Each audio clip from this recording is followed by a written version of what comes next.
Next, I'm going to pass this over to my colleague Lata. She's going to interview with one of our business partners and see how they actually have done one of those sales plays. Lata, over to you, please. Thank you, James. Thank you, and good afternoon to all of you. It's really a pleasure here. And James talked about various programs, so I do want you to leverage all the programs that we have on the table for Q3 to make it very successful for us as well as for Q4. I'm very pleased to have Sagar with me on a virtual coffee session or a fireside chat session. So welcome, Sagar. It's a pleasure to have you here.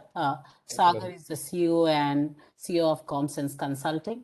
The interesting thing that I think that all of you would really be interested is Sagar started his journey as an entrepreneur or as a startup organization in 2014, so not really very far off, very focused on analytics and especially in the MarTech section. So welcome, Sagar. Since we met in 2015 in the cafeteria in office to 2021, it's been a long journey in terms of the number of years, but short in terms of the technology adoption that we've seen in the market. Tell us a bit about your journey from 2014 to 2021. Thank you, Lata. Thank you, everyone. So journey was quite interesting. Comsense was founded by all ex-IBMers. So, that IBM blood was there and is still there.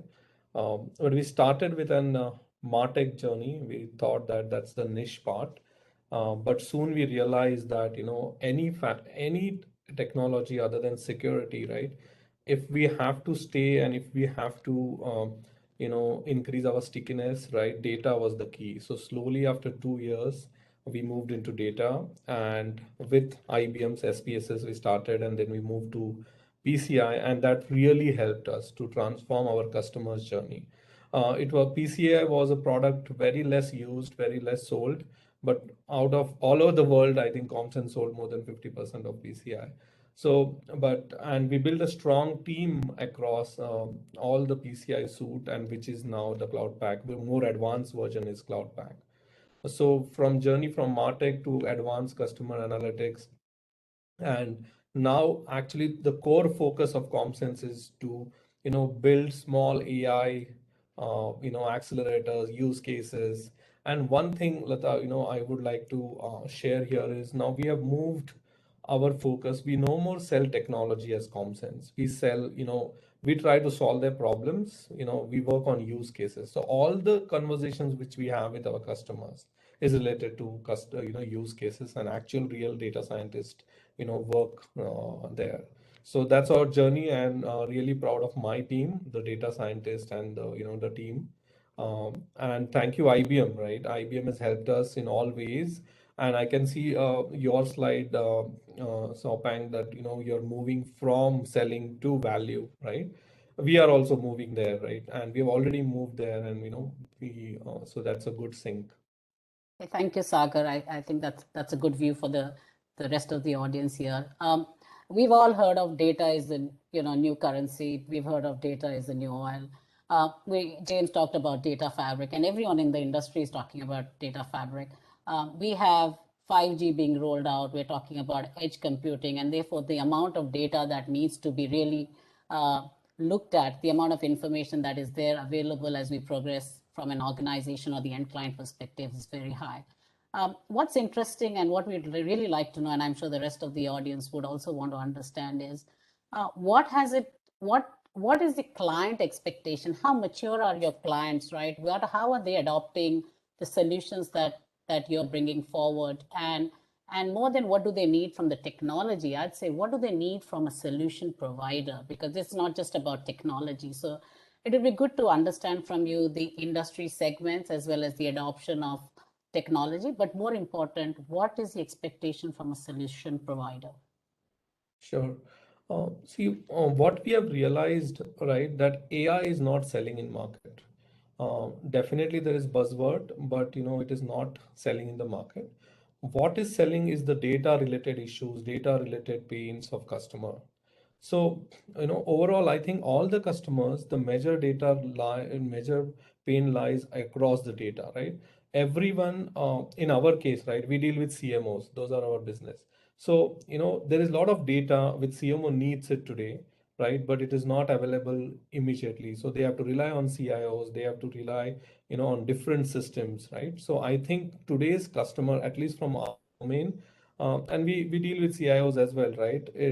More than AI, data integration, bringing their data together, right, and making sense of that data. See, modeling is a small part of it, right? Modeling is, data scientists can write, but making sense of that data before doing, modeling and AI thing is the key thing what I, find. And the last thing is, how do you use that? The visualization layer also becomes the key thing. So integration and the visualization layer, I think that should be the key thing. That's what the customers are asking. As a solution provider, and you've got your solution, Customer 360, and this is for the larger audience, right? Which is really looking at how does the end client or the business or the CMO really make sense of all the information they have on their clients, and how do they really roll out campaigns, and how do you really get an ROI? And while we talk about ROI that you're delivering to your clients, it would be really interesting to see how are you looking at the CP4D, and what difference does it make for you as a service provider, and what difference does it make for the client when you're deploying a CP4D? So two things for Comsense, right? For my team, we have seen in the slide, but it is a fact, right? That's what the feedback is given to me by my team, right? It actually is reducing my team's work, right? Though it be in deployment, right? Though it be in developing something, right? The Cloud Pack is actually helping in reducing our efforts, increasing productivity from our side. And they are also confident now that, like we use SPSS and Cognizant. So CP4D has more advanced version of it. More advanced, features are included, and we can see it visibly. So that is for our team, and they are very excited for sure.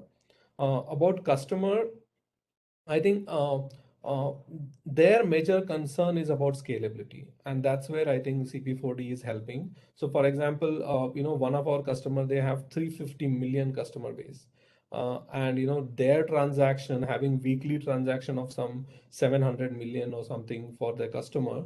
PCI was, we had stuck somewhere. It used to take 8 days to run some models and all. With CP4D, we are predicting it can come to 1 day. So for customers, CP4D, the scalability, is will help. Yeah, Sagar, thank you. And I think that's from the technology perspective, but you're seeing your customer base on retail and the banking sector, right? What was it in 2020? I know, and we really had a pandemic where we were not meeting our clients. Our clients were stuck up in various personal issues, and they were running their business as well. What was it like for you in 2020 and 21? How were you looking at, while you said yours was a land and expand, what did you see in terms of how were the customers taking your solutions? So how was it for you? So exactly, land and export was key for us, and it worked. It worked very well. Before pandemic, we entered slowly in small use cases, but in pandemic, right, all of the sudden, because we deal majority of the customer in retail domain, right, there was a lot of information required, a lot of campaigns they wanted to do because everything was online. So we got many opportunities to cross sell. We entered with 2 3 use cases, and we entered, and there is we found significant difference where we have done this data integration for some of the customers. So for one of the customer, Marks and Spencer, right, we had done their data integration. We brought all of them together, right? For them, running the campaigns was very easy. They used to decide the campaign 2 days back, and they used to tell us. But some of the customers where data was not integrated, we were able to convince them and tell them, see, for this customers, we are able to do this. So that's what, there also we cross-sell. So that's what helped, and pandemic helped us, right? Yeah, thanks, Sagar. And that brings in the story of the clients having data that can be worked upon is more critical. The second piece is that you need to land and expand. They want to see it being delivered in smaller POCs or smaller bite-sized pieces, and then when they have trust and faith in you, that's when they grow.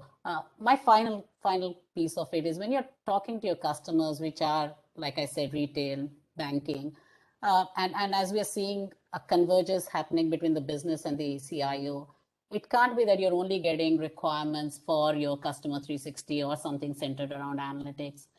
Sometimes the solution architecture, the requirement is much more than analytics, right? Data and analytics. How do you really address those requirements? So definitely, you rightly said, right? We definitely get a lot of requirements on security side. Security the most critical. Then recently in Mark Spencer, we got for IBM Commerce, right?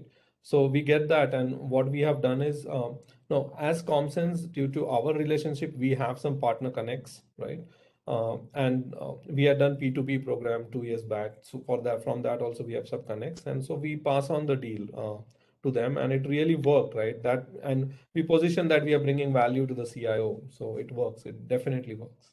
So Sagar, that specialization versus generalization is what I take back from it. So for the larger audience, I do reach out. I know all our clients would be looking at making, and Victoria, for you and your team, you always talk about it. What is the ROI on the marketing campaigns? How do you really understand your customer base more? So Sagar and his team are specializing in that.